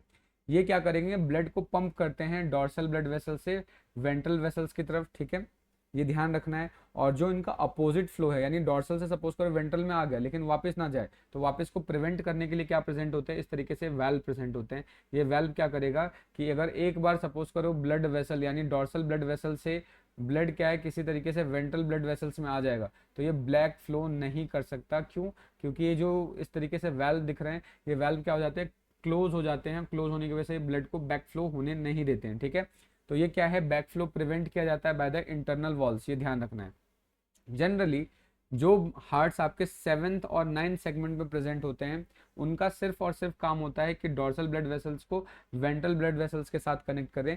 और जब क्योंकि वो सिर्फ डॉर्सल को वेंट्रल से ही कनेक्ट करते हैं, इसलिए जो सेवेंथ और नाइन्थ वाले सेगमेंट के जो हार्ट प्रेजेंट होते हैं, उनको हम क्या नाम देते हैं, उनको नाम देते हैं लेटरल हार्ट। क्योंकि ये सिर्फ और सिर्फ क्या करेंगे, डॉर्सल और वेंट्रल ब्लड वेसल्स को ही कनेक्ट करते हैं, इसके अलावा और ये किसी को कनेक्शन प्रोवाइड नहीं करते हैं। लेकिन अगर वही हम बात करें जो हार्ट प्रेजेंट होते हैं हमारे 12th और 13 सेगमेंट में, ठीक है, ये क्या करते हैं, डॉर्सल को, जो डॉर्सल ब्लड वेसल्स है, डॉर्सल ब्लड वेसल्स को कनेक्ट करता है सुप्रा इसोफेगल से वेंट्रल वेसल से, ठीक है। तो यानी दोनों चीज़ों से कनेक्ट करता है, सुप्रा इसोफेगल से भी कनेक्ट कर देगा और साथ के साथ वेंट्रल वेसल्स के साथ भी कनेक्ट कर देगा। तो क्योंकि ये दो कनेक्शन प्रोवाइड कर रहा है सुप्रा इसोफेगल और वेंट्रल वेसल से, इसलिए इसको क्या नाम देते हैं, इसको नाम देते हैं लेट्रो इसोफेगल हार्ट बोलते हैं, ठीक है। लास्ट वाले सेगमेंट में प्रेजेंट होगा, 12 और 13 सेगमेंट के अंदर प्रेजेंट होता है। नेक्स्ट बात करते हैं एंटीरियर लूप। ये ध्यान रखना है, एंटीरियर लूप आपके 10th और 11th सेगमेंट में ही कन्फाइंड होते हैं, पेयर्ड होते हैं, थिन वॉल्ड होते हैं, नॉन पल्सल्टाइल होते हैं, यानी हार्ट जैसे दिखते हैं बट ये हार्ट नहीं होते, थिन वॉल्ड होंगे, नॉन पल्सल्टाइल होंगे, यानी इसके अंदर कॉन्ट्रैक्शन रिलैक्सेशन नहीं होगा, नॉन मस्कुलर स्ट्रक्चर होता है, ठीक है, ये ध्यान रखना है आपको। और इनके अंदर वेल प्रेजेंट नहीं होता, ये इंपॉर्टेंट है, ये ध्यान रखना है कि वेल प्रेजेंट नहीं होता। इसका सिर्फ और सिर्फ काम क्या होगा कि लेटरल ईसोफेगल से, यानी जो ये इस तरीके से जो ब्लड वेसल देख रहे हो, लेटरल ईसोफेगल से जो भी ब्लड है इसको सुप्रा ईसोफेगल से कनेक्ट करने का या सुप्रा ईसोफेगल के अंदर इसको भेजने का काम करता है, ठीक है। उसके बाद हम बात करते हैं ring vessels. Ring vessel specifically stomach वाले रीजन में प्रेजेंट होते हैं और एक पर्टिकुलर सेगमेंट के अंदर लगभग 12 रिंग वेसल्स प्रेजेंट होते हैं, ये आपको ध्यान रखना है। तो ये क्या है कि ये सर्कुलर वेसल्स होते हैं, स्टमक में ही सिचुएटेड होते हैं ये, और इसके अंदर क्या होगा, एक सेगमेंट में लगभग 12 वेसल्स प्रेजेंट होते हैं, ये ध्यान रखना है आपको। ये क्या करते हैं, ब्लड का ट्रांसपोर्टेशन करते हैं लेटरल ईसोफेगल से सुप्रा ईसोफेगल में। ये भी जैसे एंटीरियर लूप का जो काम होता है वही काम इसका रिंग वेसल्स का होता है। नेक्स्ट बात करते हैं वेंट्रोट्रेग्यूमेंट्री वेसल्स। वेंट्रोट्रेग्यूमेंट्री वेसल्स की बात करें तो वेंट्रोट्रेग्यूमेंट्री बनेगा कैसे, तो जनरली अभी जस्ट आपने पढ़ा है कि जो वेंट्रल वेसल्स है, ठीक है, वेंट्रल वेसल से फाइन थिन ट्यूब्स बनना स्टार्ट हो जाते हैं, और ये जो वेंट्रल वेसल से फाइन थिन ट्यूब्स बनती है इनको हम बोलते हैं वेंट्रोट्रेग्यूमेंट्री वेसल्स, ठीक है। और ये हर एक सेगमेंट में प्रेजेंट होता है, और ये क्या है, ब्लड सप्लाई करता है body wall, septa, nephridia, reproductive organ और सेम सेगमेंट्स, सारे डिफरेंट डिफरेंट बॉडी पार्ट्स को ये ब्लड सप्लाई करता है। तो ये आप देख रहे हो, ये वेंट्रल वेसल्स हो गया। वेंट्रल वेसल्स की फर्दर जो ब्रांचिंग हुई है इस तरीके से, इसको हम क्या बोल रहे हैं, वेंट्रोट्रेग्यूमेंट्री वेसल्स बोल रहे हैं। उसके बाद जस्ट मैंने कुछ देर पहले लिखा था कि वेंट्रोट्रेग्यूमेंट्री को हम दो पार्ट में डिवाइड कर सकते हैं, ठीक है, सेप्टोनेफ्रीडियल ब्रांच हो गया या डॉर्सो इंटेस्टाइनल ब्रांच हो गया। तो इसके दो ब्रांचेज आपको देखने को मिलती है, ठीक है, एक हो गया सेप्टोनेफ्रीडियल ब्रांच, ठीक है, एक सेप्टोनेफ्रीडियल ब्रांच, आई थिंक इसके अंदर मुझे कहीं दिख नहीं रहा सेप्टोनेफ्रीडियल ब्रांच, बट वो मैंने आपको पीछे पहले ही बता दिया था, septonephridial branch and dorso intestinal vessels, ठीक है। इस फॉर्म में इसको याद रखना है आपको, तो ये ध्यान रखना है। नेक्स्ट बात करते हैं अब ऐसे लेटरल ब्लड वेसल्स के बारे में जो 13 सेगमेंट के बाद में प्रेजेंट होते हैं। तो 13 सेगमेंट के बाद में अगर हम बात करें तो वेंट्रोट्रेग्यूमेंट्री वेसल 13 सेगमेंट के बाद भी प्रेजेंट होगा, ठीक है। और ये बनता कैसे है, वेंट्रल वेसल्स की वजह से बनता है, ठीक है, दोनों साइड प्रेजेंट होगा। उसके बाद ये क्या है, ये सेप्टोनेफ्रीडियल ब्रांच में टूटता है, और जो सेप्टोनेफ्रीडियल ब्रांच है ये सेप्टल नेफ्रीडिया को क्या करता है, ब्लड सप्लाई करता है।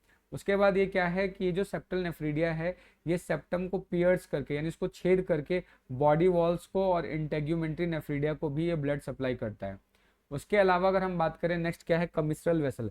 कमिस्ट्रल वेसल सब न्यूरल वेसल्स का, जो सब न्यूरल वेसल्स है उसकी ब्रांचिंग होती है। तो बिहाइंड 13 सेगमेंट क्या होगा, a pair of commissural vessels conveying blood from sub neural to dorsal vessel, यानी सब, ये मान लेते हैं सब न्यूरल वेसल्स हैं और ये क्या है, डॉर्सल वेसल है। तो सब न्यूरल से डॉर्सल तक ले जाने के लिए ब्लड वेसल्स के लिए जो छोटे छोटे फाइन ब्लड वेसल्स होते हैं उनको हम क्या बोलते हैं, कमिस्ट्रल वेसल्स बोलते हैं, ठीक है। कमिस्ट्रल वेसल्स के अंदर भी फर्दर छोटी छोटी ब्रांचेस होती है, जैसे कि वेंट्रोटेग्यूमेंट्री के अंदर 2 ब्रांचेस थी, वैसे ही क्या है यहाँ पे कमिसल वेसल्स भी मतलब क्या है ब्रांचिंग में टूट जाता है, जिसमें से इसका एक ब्रांच होता है सेप्टो इंटेस्टाइनल ब्रांच। जो सेप्टो इंटेस्टाइनल ब्रांच क्या है, ये क्या करेगा, इंटेस्टाइन को या इंटेस्टाइनल प्लेक्सस को क्या करता है, ब्लड सप्लाई करता है, और ब्लड को रिसीव करता है कहाँ से, septal nephridia and body wall से। सप्लाई किसको करेगा, इंटेस्टाइनल प्लेक्सस को, और रिसीव कहाँ से करेगा, septal nephridia and body wall से ये ब्लड रिसीव करता है। होप ये सारी चीज़ें आपको समझ में आ रही होंगी, कंफ्यूजिंग नहीं है। अगर कोई दिक्कत आ रही है तो एक वीडियो को एक बार देखने के अलावा दूसरी बार और देख लीजिएगा, और एक बार बुक पढ़ लीजिएगा RL कोटपाल, तो आपको बहुत अच्छे से सारा कुछ समझ में आ जाएगा, बिकॉज ये सारी चीज़ें जो मैंने लिखी है वो RL कोटपाल से ही लिखी है। तो एक बार इसको समझने के बाद अगर आप बुक पढ़ते हैं तो आपको सारी चीज़ें क्रिस्टल क्लियर हो जाएंगी, ठीक है। नेक्स्ट बात करते हैं dorso intestinal vessel. Dorso intestinal vessels क्या होता है, ये क्या है, इंटेस्टाइन रीजन में प्रेजेंट होता है, 2 पेयर में होता है, और ये क्या करता है, ब्लड वेसल्स को, या जो बोल सकते हैं ब्लड को कन्वे करता है इंटेस्टाइनल वॉल से डॉर्सल वेसल्स की तरफ। यानी जो भी इंटेस्टाइनल वॉल्स हैं वहां से जो भी ब्लड है उस ब्लड को कहाँ पे भेजता है, ये डॉर्सल वेसल्स में भेजता है। उसके बाद है आपका ventro intestinal vessels. Ventro intestinal vessels का काम क्या है, ये ब्लड को कैरी करता है वेंट्रल वेसल से इंटेस्टाइनल वेसल्स की तरफ। बस इसमें इतना ही याद रखना है। नेक्स्ट एंड लास्ट पार्ट अगर हम बात करें ब्लड वेसल्स की, तो वो है हमारा इंटेस्टाइनल प्लेक्सस। इंटेस्टाइनल प्लेक्सस क्या होता है, प्लेक्सस का मतलब होता है जाल या नेटवर्क, ठीक है। अगर बहुत सारे छोटे छोटे थिन ट्यूब्स आपस में एक नेटवर्क का फॉर्मेशन कर लेते हैं तो उसको बोलते हैं प्लेक्सस। तो यहाँ पे इंटेस्टाइनल प्लेक्सस का मतलब क्या होगा कि इंटेस्टाइन वाले रीजन में क्या है, बहुत छोटे छोटे नेटवर्क ऑफ ट्यूब्स प्रेजेंट होगी, जिसको हम इंटेस्टाइनल प्रेजेंट बोलते हैं, ठीक है, या इसको हम क्या बोलेंगे, इंटेस्टाइनल प्लेक्सस बोलेंगे। तो ये क्या है, ये कहाँ प्रेजेंट होंगे, वॉल्स ऑफ इंटेस्टाइन, ठीक है, ये याद रखना है। वॉल्स ऑफ इंटेस्टाइन जो है उसके ऊपर बहुत सारी छोटी छोटी ब्लड कैपिलरीज होती हैं जो कि नेटवर्क्स की फॉर्म में प्रेजेंट होती हैं, और इन्हीं नेटवर्क्स को हम क्या बोलते हैं, इंटेस्टाइनल प्लेक्सस बोलते हैं, ठीक है। अब इंटेस्टाइनल प्लेक्सस को हम 2 पार्ट में डिवाइड कर सकते हैं, एक होता है एक्सटर्नल प्लेक्सस और एक होता है इंटरनल प्लेक्सस। एक्सटर्नल प्लेक्सस की अगर बात करें तो ये गट के सरफेस पे प्रेजेंट होता है, यानी ये बॉडी वॉल या इंटेस्टाइन के ऊपर प्रेजेंट होगा, ठीक है। और ये ब्लड को रिसीव करता है कहाँ से, वेंट्रल वेसल से, ठीक है। वेंट्रल वेसल से रिसीव करेगा किसके through, septo intestinal. Septo intestinal का मतलब ये किसकी ब्रांच है, कमिसल वेसल्स की ब्रांच है, ठीक है। तो वहां से रिसीव करेगा सेप्टो इंटेस्टाइनल, और उसके अलावा कहाँ से रिसीव करेगा, वेंट्रो इंटेस्टाइनल वेसल्स। तो वेंट्रो जो इंटरनल प्लेक्सस है, एक्सटर्नल जो प्लेक्सस है, ये ब्लड को रिसीव कहाँ कहाँ से करेगा, आपके सेप्टो इंटेस्टाइनल पार्ट से रिसीव करेगा, और साथ के साथ वेंट्रो इंटेस्टाइनल पार्ट से ये ब्लड को रिसीव करता है, ठीक है, ये ध्यान रखना है। उसके बाद अगर हम इंटरनल प्लेक्सस की बात करें तो ये नाम से पता चला इंटरनल प्लेक्सस, यानी ये क्या होगा, इंटेस्टाइन के अंदर प्रेजेंट होगा, ठीक है। तो ये जो जनरली इंटरनल प्लेक्सस है ये ब्लड को रिसीव करता है कहाँ से, एक्सटर्नल प्लेक्सस से रिसीव करता है, और ये प्रेजेंट होता है सर्कुलर मसल और इंट्रिक एपिथेलियम के बीच में प्रेजेंट होता है, ठीक है। उसके अलावा क्या है, ये ब्लड को पास करता है, ब्लड हो गया और साथ के साथ जितने भी एब्जॉर्ब न्यूट्रिएंट होता है उसको ये पास कर देता है डॉर्सल वेसल्स के थ्रू। डॉर्सल वेसल्स के अंदर पास कर देता है किसके थ्रू, डॉर्सो इंटेस्टाइनल वेसल्स। यानी जो भी इंटरनल प्लेक्सस के अंदर जो भी ब्लड पास आउट होता है जिसके अंदर एब्जॉर्ब न्यूट्रिएंट है, ये सारा का सारा अगेन पास कर दिया जाता है डॉर्सल वेसल्स को, किसके थ्रू, डॉर्सो इंटेस्टाइनल वेसल्स के थ्रू। तो ये हमने डिस्कस कर लिया, सारा का सारा ब्लड वेसल्स के बारे में डिस्कस कर लिया। अब हम बात करते हैं कि ब्लड का सर्कुलेशन कैसे होता है इसके अंदर, तो ये इंपॉर्टेंट है, इसको थोड़ा समझेंगे। अगर हम बात करें यहाँ पे डॉर्सल वेसल्स की, तो जो डॉर्सल वेसल्स होते हैं ये जनरली क्या करते हैं, ये ब्लड को गेन करते हैं, या ब्लड यहाँ पे कहाँ से कहाँ आता है, पोस्टीरियर पार्ट से आपके एंटीरियर पार्ट की तरफ आता है, ठीक है। और वेंट्रल ब्लड वेसल्स में कहाँ से कहाँ होता है, एंटीरियर पार्ट से पोस्टीरियर पार्ट की तरफ ब्लड मूव करता है, जस्ट एक दूसरे में अपोजिट मूव करना स्टार्ट करता है, ठीक है। तो अगर हम बात करें अर्थवॉर्म के अंदर जो मेन ब्लड वेसल्स होता है, जो मेन डिस्ट्रीब्यूटिंग वेसल्स होता है, डिस्ट्रीब्यूटिंग वेसल्स का मतलब कि एक ऐसा वेसल जो ब्लड को ट्रांसफर करता है different different organs, different different parts में ट्रांसफर करता है, तो ये काम किसका होता है, वेंट्रल वेसल्स का होता है। तो वेंट्रल वेसल्स क्या होगा, यहाँ पे मेन डिस्ट्रीब्यूटिंग वेसल है, यानी यही इसी का मेन पर्पस है कि जितने भी ऑर्गन्स है, जितने भी बॉडी पार्ट्स हैं, उन सबको ब्लड सप्लाई करके दो, ठीक है। तो ये मेन डिस्ट्रीब्यूटिंग वेसल है और यही सारे बॉडी पार्ट्स को ब्लड सप्लाई करता है, ठीक है। अगर हम बात करें, जस्ट ये ध्यान रखना है कि अर्थवॉर्म के अंदर 13 सेगमेंट से पहले कुछ अलग काम हो रहा होता है, 13 सेगमेंट के बाद अलग काम हो रहा होता है। तो जितने भी हम ब्लड वेसल्स पढ़ रहे हैं सबका 13 सेगमेंट से पहले अलग कुछ डिस्कस कर रहे हैं और 13 सेगमेंट के बाद कुछ अलग डिस्कस कर रहे हैं, तो ये आपको ध्यान रखना है, ठीक है।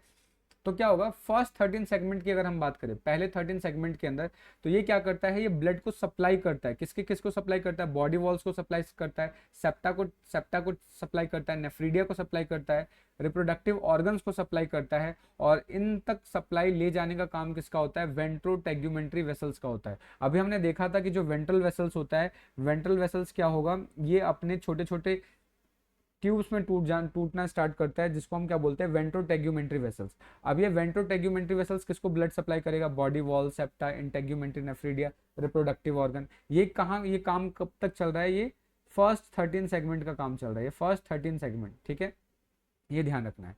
लेकिन 13 सेगमेंट की अगर हम बात करें, 13 सेगमेंट के बाद की बात करें, तो ये क्या करता है, ये फिर से बॉडी सप्लाई करता है, यानी क्या करेगा, अभी भी ब्लड को सप्लाई करेगा, ठीक है, कहाँ कहाँ सप्लाई करेगा, बॉडी वॉल को करेगा, नेफ्रीडिया करेगा, किसके थ्रू, वेंट्रो टेग्यूमेंट्री के थ्रू करने के साथ साथ अब यहाँ पर क्या है कि इनके अलावा अब ये नया एक स्ट्रक्चर को भी सप्लाई करना स्टार्ट करा, यानी कि अब ये बॉडी वॉल्स, रिप्रोडक्टिव ऑर्गन्स, या फिर हम बोल सकते हैं नेफ्रीडिया, इनको सप्लाई करने के अलावा ये गट वॉल्स को भी ब्लड सप्लाई कर रहा है, और गट वॉल तक ब्लड को लेके जाने का काम किसका होता है, वेंट्रो इंटेस्टाइनल का काम होगा। वेंट्रो इंटेस्टाइनल क्या करता है, गट वॉल तक यहाँ पे ब्लड को सप्लाई करता है, ये ध्यान रखना है।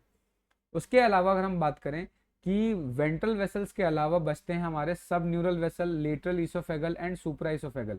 ये भी क्या है, मेन कलेक्टिंग वेसल्स हैं, ये भी क्या करते हैं, ब्लड को कलेक्ट करने का काम करते हैं। अभी जस्ट हमने पीछे देखा था कि सुप्रा सब neural vessels, lateral oesophageal vessels, या फिर सुप्रा इसोफेगल, ये कहाँ कहाँ से ब्लड कलेक्ट करते हैं, ये जस्ट अभी हम पीछे डिस्कस कर चुके हैं। अगर हम बात करें यहाँ पे लेटरल इसोफेगल के बारे में, तो जो लेटरल इसोफेगल है, जो साइड साइड में चल रहा था, ये क्या करता है, फर्स्ट 13 सेगमेंट के अंदर जो ब्लड को कलेक्ट करता है, एलिमेंट्री कैनाल से करता है, बॉडी वॉल से कलेक्ट करता है, नेफ्रीडिया से कलेक्ट करता है, सेप्टा से, रिप्रोडक्टिव ऑर्गन से, ठीक है, और इनको डिस्चार्ज कर देता है, इनको रिलीज कर देता है सुप्रा इसोफेगल में, ठीक है। और सुप्रा इसोफेगल में रिलीज करने के लिए 10th और 11th सेगमेंट में क्या प्रेजेंट होते हैं, एंटीरियर लूप या रिंग वेसल्स। तो लेटरल इसोफेगल के अंदर जो भी ब्लड आ रहा है, ये इनको डिस्चार्ज कर दिया जाता है, किसके अंदर, सुप्रा इसोफेगल के अंदर डिस्चार्ज कर दिया जाता है with the help of anterior loop और रिंग वेसल। ये जस्ट अभी हम डिस्कस करके आए हुए हैं, ठीक है, ये स्ट्रक्चर आपको याद रखना है। उसके अलावा जो सुप्रा इसोफेगल है, ये भी ब्लड कलेक्ट करता है, ये कहाँ से कलेक्ट करता है, गिजार्ड से कलेक्ट करता है, स्टमक से करता है, और ये जो सारा का सारा जो ब्लड कलेक्ट करता है, इसको पोर कर देता है वेंट्रल वेसल्स के अंदर। वेंट्रल वेसल्स को तक उसको ले जाने के लिए क्या होगा, वहाँ पे हमने देखा था 12th और 13 सेगमेंट में हार्ट प्रेजेंट होता है, जो कि डॉर्सल से भी कनेक्ट कर रहा था और उसको लेटरल वेंट्रल पार्ट से भी कनेक्ट कर रहा था। तो उस हार्ट को हमने क्या नाम दिया था, लेट्रो इसोफेगल हार्ट दिया था। तो ये क्या होगा, सुप्रा इसोफेगल ब्लड को कलेक्ट करता है गिजार्ड से और स्टमक से, और इस सारे ब्लड को ये पोर कर देता है वेंट्रल वेसल में, किसकी मदद से, लेटरल इसोफेगल हार्ट की मदद से। ये लेटरल इसोफेगल हार्ट 12 और 13 सेगमेंट वाला है, ये याद रखना है आपको, ठीक है। सब न्यूरल की बात करें तो सब न्यूरल बनता ही किससे है, जो लेटरल इसोफेगल, जनरली जो लेटरल इसोफेगल ब्लड वेसल्स थे वो आपस में मर्ज हो जाते थे, और 13 सेगमेंट के बाद वो क्या बन रहे थे, सब न्यूरल बन रहे थे। अब सब न्यूरल बनने के बाद ये क्या है, ये ब्लड को कलेक्ट करते हैं, इंटेस्टाइनल रीजन से ब्लड को कलेक्ट करते हैं, ठीक है, वेंट्रल बॉडी वॉल से कलेक्ट करते हैं, और नर्व कॉर्ड से ब्लड को कलेक्ट करते हैं। यानी ये 3 जगहों से ब्लड को कलेक्ट करते हैं और इसको सेंड कर देते हैं डॉर्सल वेसल में, किसकी मदद से, कमिस्ट्रल वेसल्स की मदद से। यानी कमिस्ट्रल वेसल क्या करेगा कि जो भी ये सब न्यूरल ब्लड वेसल्स कलेक्ट कर रहा है ब्लड को, उन सबको ट्रांसफर कर देता है डॉर्सल वेसल्स को, ठीक है, ये ध्यान रखना है। उसके अलावा क्या है, कमिस्ट्रल वेसल कुछ ब्लड को पोर कर देता है, यानी कुछ ब्लड को भेजता है, किसमें, गट वॉल के पास भेजता है, और भेजने का काम कौन करता है, सेप्टो इंटेस्टाइनल। जैसे सपोज करो ये वाला जो पार्ट है आपका, ये कमिस्ट्रल वेसल है, ये कमिस्ट्रल वेसल आप देख रहे हो, कमिस्ट्रल वेसल्स के अंदर ये छोटी छोटी ब्रांचिंग दिख रही है, इस ब्रांचिंग को हम क्या बोलते हैं, सेप्टो इंटेस्टाइनल बोलते हैं। ये क्या हो गया, सेप्टो इंटेस्टाइनल। अब ये जो सेप्टो इंटेस्टाइनल ब्रांच है, ये कहाँ पे ट्रांसफर करता है ब्लड को, गट को ट्रांसफर करता है, ठीक है, ये ध्यान रखना है। उसके बाद अगर हम बात करें यहाँ पर, जो डॉर्सल वेसल है वो भी कलेक्टिंग वेसल्स की तरह वर्क करता है, और साथ के साथ डिस्ट्रीब्यूटिंग वेसल्स की तरह वर्क करता है। अगर हम 13 सेगमेंट से पहले की बात करें, बिफोर 13 ये किसकी तरह बिहेव करेगा, डिस्ट्रीब्यूटिंग, और आफ्टर 13 ये किसकी तरह बिहेव करता है, कलेक्टिंग की तरह बिहेव करता है, ठीक है। तो in intestinal region it collect blood from dorso intestinal from the gut wall, ठीक है। तो जनरली अगर हम बात करें इंटेस्टाइनल रीजन के अंदर, तो ये क्या करता है, ब्लड को कलेक्ट करता है, यानी क्या है, आफ्टर 13 सेगमेंट के बारे में बात कर रहे हैं कि आफ्टर 13 सेगमेंट क्या क्या क्या होगा, ये ब्लड को कलेक्ट करेगा। कहाँ से कलेक्ट करेगा, डॉर्सो इंटेस्टाइनल पार्ट से कलेक्ट करेगा और गट वॉल से कलेक्ट करेगा, ठीक है। उसके बाद अगर हम बात करें फर्स्ट 13 सेगमेंट में, यानी पहले 13 सेगमेंट में, तो ये क्या करता है, ब्लड को डिस्ट्रीब्यूट करता है, डिस्ट्रीब्यूटिंग वेसल्स की तरफ वर्क करता है। और जो इसकी ब्रांचेस है वो किसको किसको सप्लाई करती है, एलिमेंट्री कैनाल को सप्लाई करती है। और जो जितना रिमेनिंग पार्ट है वो सारा का सारा वेंट्रल वेसल्स को सप्लाई कर देती हैं, ये ध्यान रखना है। तो ये सारा का सारा था हमारा ब्लड के बारे में। अब जनरली क्या होगा कि जो अर्थवर्म है, अर्थवर्म के अंदर ब्लड का बनना भी तो जरूरी है, सिर्फ फ्लो ही थोड़ी होगा, ब्लड बनेगा भी। अब ब्लड बनता कहाँ पर है, ये हम डील करेंगे। तो अगर हम बात करें, अर्थवर्म के अंदर कुछ ग्लैंड्स प्रेजेंट होते हैं जिनको हम बोलते हैं ब्लड ग्लैंड्स, ठीक है। ये ब्लड ग्लैंड्स स्पेसिफिक प्रेजेंट होते हैं 4, 5th एंड 6th सेगमेंट के अंदर, ठीक है। और ये फेरिंजियल मास के ऊपर प्रेजेंट होते हैं और साथ के साथ फेरिंजियल मास से कनेक्ट भी होते हैं और सैलिवरी ग्लैंड से भी कनेक्ट होते हैं, ठीक है, ये ध्यान रखना है। तो जो ब्लड ग्लैंड है वो 4, 5, 6 सेगमेंट में प्रेजेंट होंगे, फेरिंजियल मास से ऊपर प्रेजेंट होंगे और फेरिंजियल मास से कनेक्टेड भी होंगे। अब ये फेरिंजियल मास क्या होता है, इसके लिए आपको एनाटॉमी वाला वीडियो देखना पड़ेगा मेरा, ठीक है। उसके बाद करें तो ये ब्लड ग्लैंड होते हैं, ये छोटे छोटे होते हैं, देख रहे हो, छोटे छोटे होते हैं, रेड कलर्ड होते हैं और फॉलिकुलर बॉडीज होते हैं, ठीक है। जितने भी ये ग्लैंड्स होते हैं, जितने भी ये ग्लैंड है, इसके अंदर loose mass of cells present होते हैं, यानी सारे मासेस इधर उधर इरेगुलरली फॉर्म्ड होते हैं या इरेगुलरली प्लेस्ड होते हैं।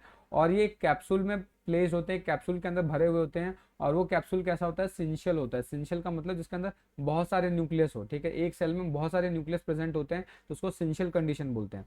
तो ये ध्यान रखना है। जनरली ब्लड ग्लैंड्स का काम क्या होगा, ये ब्लड के मैन्युफैक्चर में हेल्प करता है, ठीक है, ब्लड के मैन्युफैक्चर में, ब्लड कॉर्पस्कल्स के मैन्युफैक्चर में, और साथ के साथ हीमोग्लोबिन बनाने में हेल्प करता है। कुछ साइंटिस्ट इसको ये एक्सक्रीटरी नेचर का भी मानते हैं कि जो ब्लड ग्लैंड है वो एक्सक्रीटरी नेचर का भी हो सकता है। तो this is all about the circulatory system of earthworm. Hope all you guys have like this video. मिलते हैं नेक्स्ट वीडियो में, तब तक के लिए जय हिंद दोस्तों।